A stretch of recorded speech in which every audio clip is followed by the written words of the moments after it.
So iOS 15.4 has been in the developer beta stage for a few days and the public beta more recently. It's not out to everyone yet, but I would say that the biggest changes are all surrounding how Apple is improving Face ID, and it's actually quite interesting what it allows for and what it doesn't allow for simultaneously, but the changes are certainly worth talking about. So without further ado, let's begin.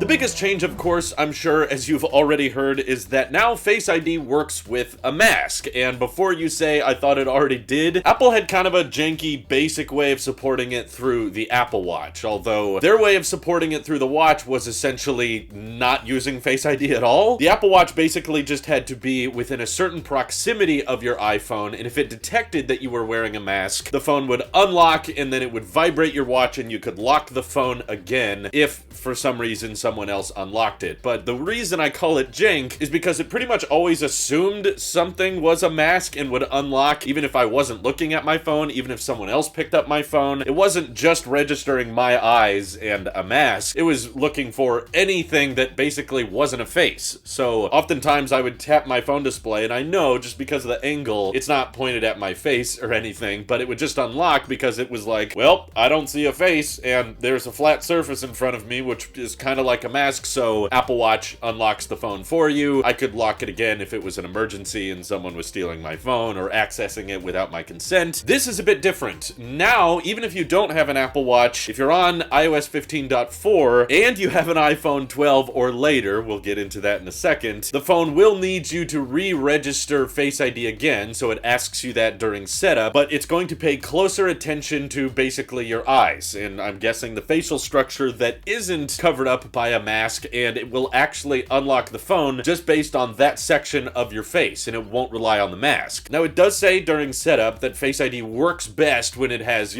full access of your face, so what's interesting here is Apple is probably willing to compromise on security a bit. They're not telling us what the numbers are, but when they introduced Face ID, they said the chances of it being wrong were like 1 in a million. I would love to hear the ratio now, if it's just relying on eyes and nothing else. I did test it to make sure it worked. I put on the mask and it does unlock, and unlike the Apple Watch to unlock method, this works for iCloud passwords, this works for banking apps, this works for Apple Pay, whereas before the Apple Watch unlock thing just basically unlocked the phone. It didn't do anything else. So if you wanted to use Apple Pay, I mean, you already have a watch, just use that. But if you were wearing a mask and you wanted to unlock, a banking app or access some iCloud passwords, you were still gonna have to slip the mask off real quick and try to be nonchalant about it. But the fact that Face ID is now capable of working with so much less of your face showing is quite impressive, and I did try it on my wife. I asked her to put on a mask and then try to unlock my phone, and it didn't work. So not that we're twins or anything, but yeah, it's not just looking for a mask like it was before.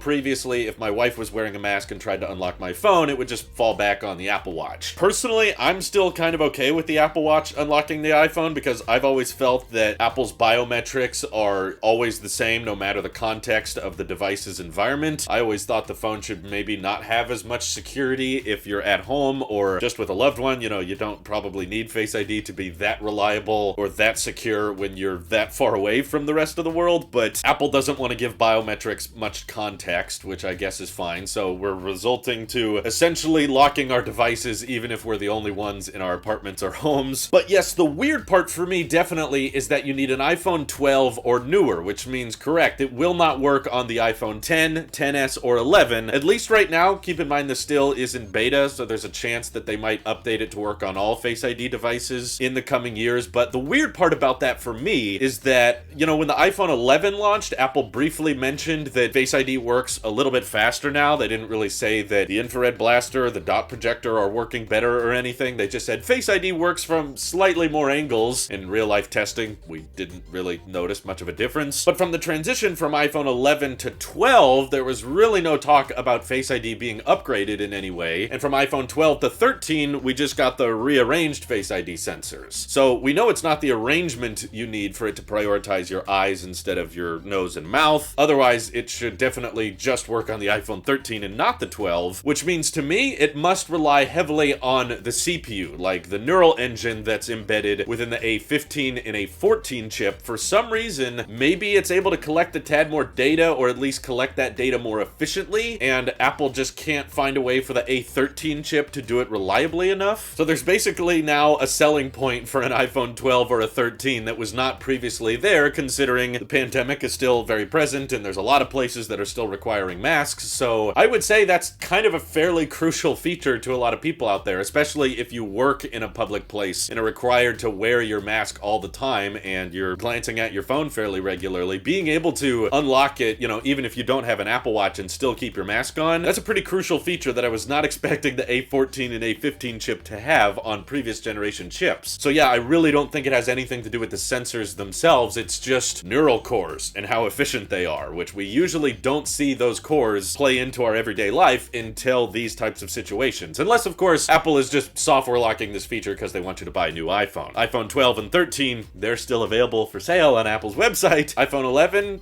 kinda. They just have one little option for that, but who knows? Maybe Apple will get caught in some big scandal again if someone goes to the Apple store and they're like, which iPhone can unlock with a mask on? And they say, not the iPhone 11, but anything else. Yeah, you can buy any of those, and Face ID works much, much better with those neural cores. The other interesting addition to Face ID with a mask is now adding glasses. So previously, Face ID does typically work with most prescription glasses, and some sunglasses don't work based on the lenses, but Face ID with a mask doesn't work with sunglasses, at least with the pair I have and tried out. If you try to set it up, it's basically like, oh, your eyes are covered, and if I take the glasses off, it's like, oh, I don't detect glasses. So that's a lot of data that they're upgrading Face ID with now, because it means if you want to use Face ID with a mask and you have prescription glasses, you just need to put those glasses on and then do another Face ID scan, and technically it will work. This is a lot of variables I think Face ID is learning to adapt to. It's like, oh, okay, the user is covering most of their face and they've got glasses on. We still need to be able to register all of that. But it says a lot about how Apple is putting a ton of work into making Face ID versatile, working with most of the face being covered. I mean, we were never going to get Touch ID with glove support. That's not possible. And the fact that they're designing for glasses on top of the mask, just to me, proves that Apple has very, very little interest in bringing back Touch ID on the iPhone. I know in previous videos I said that, you know, there's a lot of everyday people that appreciated Touch ID and are probably frustrated that it's no longer there. And there's probably still a ton of you that would rather have the option to fall back on Touch ID if you'd like and use Face ID if you prefer. But because that's likely going to complicate Apple's supply chains and it's going to drive the cost of parts up, they're probably just not going to prioritize that, because they've now figured out there is a way to get Face ID working with a mask via software. It sure took them a freaking long time. I mean, pandemic is basically hitting its 2-year mark in the United States. That's a long time to go without Face ID working for people, and the Apple Watch kind of like held us over for a little while, but still not a very secure way of doing it, because basically anyone wearing a mask could now unlock your phone. So this is certainly a bit more private and secure than the Apple Watch route, and of course it allows people who don't have Apple Watches to unlock their phone, which is good, because I still believe 2/3 of iOS users in the United States don't rock an Apple Watch, which is obviously the vast majority. So I'm glad it's finally going to start working for everyone else once 15.4 launches to the public. But I guess I would look at this as somewhat bad news if you were still holding out hope that Apple would bring back Touch ID in some way, shape, or form. To me, this is kind of like the last nail in the coffin. I mean, the fact that they were saying Apple Watch can now unlock your phone was one thing. I was like, okay, maybe Apple's just trying to upsell everyone on an Apple Watch and they can't get the Face ID working with so much of the face covered up. But now seeing Apple take these new measures and rolling out this software update that enables Face ID to still work really reliably, in my testing at least, it's been pretty stable, and no matter the context of the lighting or where I'm unlocking my phone with a mask, it seems to work pretty straightforward. That's impressive, and it shows how versatile these sensors were, even for use cases that Apple couldn't have predicted. So how do you guys feel about Apple probably never bringing back Touch ID to the iPhone, and do you feel comfortable with Face ID not working with most of your face covered up? I still find that kind of mind-blowing that they were able to find a way to get that all to work, but even in my own neural net training, I've noticed how easy it is to actually recognize people just through the eyes, and without seeing the rest of their face, you can still kind of point out who's who. And as I'm traveling a lot more, and of course still having to wear a mask on planes and at airports, this is absolutely going to be a useful and helpful feature for me, so I'm grateful it exists, and I hope you guys are too. This is your Apple Sheep here. I'll see you all in the next one.